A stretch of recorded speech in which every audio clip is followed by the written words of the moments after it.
আলহামদুলিল্লাহ, প্রিয় মানুষগুলোর জন্য বাগানে নিজে এসে লিচু দেখে শুনে ভালো লিচু দেওয়ার জন্য আসা। দিনাজপুরের বিখ্যাত লিচু, যা খেতে খুবই সুস্বাদু।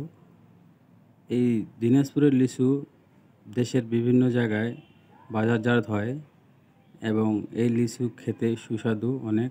আমার ছোট ভাই সহ আমি একসঙ্গে, তো আমরা সবাই মিলে লিচু দেখে শুনে এবং গাছ থেকে দেখে শুনে টপের রসালো লিচুগুলো পেড়ে নিচ্ছি এবং প্রিয় মানুষগুলো দেওয়ার জন্য দেখে শুনে এই লিচুগুলো নেওয়া। তো প্রিয় মানুষগুলোর জন্য বাজারে অনেক সময় অনেক বাগানের লিচু আসে, সেই লিচুগুলো হয়তো কিছু কেমিক্যাল মিশিয়ে বড় সাইজ করে এবং কালার আনে। তো আমরা সেইটা দেখিনি, আমরা নিজে গাছে দেখে পাড়ায় নিচ্ছি, নেওয়ার পরে নিজেই লিচুর থোকা বানতেছি। প্রতি বছরের নেই, এবছরও প্রিয় মানুষগুলো মুখে এই দিনাজপুরের রসালো লিচু দিতে পেরে নিজেকে আনন্দ এবং গর্বিত লাগতেছে। জানি না তবে কতটুকু তৃপ্ত পাবে বা কতটুকু প্রিয় মানুষগুলো খাওয়ার জন্য দিনাজপুরের এই বিখ্যাত লিচু। এবং আমরা ওই বাগানে অনেকগুলো লিচু খেয়েছি।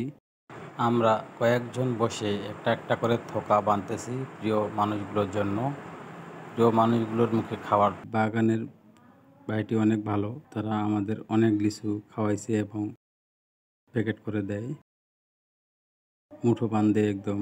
এই লিচুর গাছগুলো নাকি অনেক পুরনো, 115 থেকে 20 বছর বয়স এই গাছগুলোর।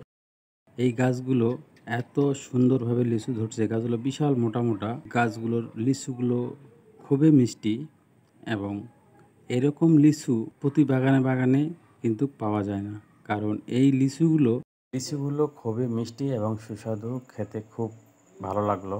প্রিয় মানুষগুলোর জন্য ভালো লাগছে আর কি।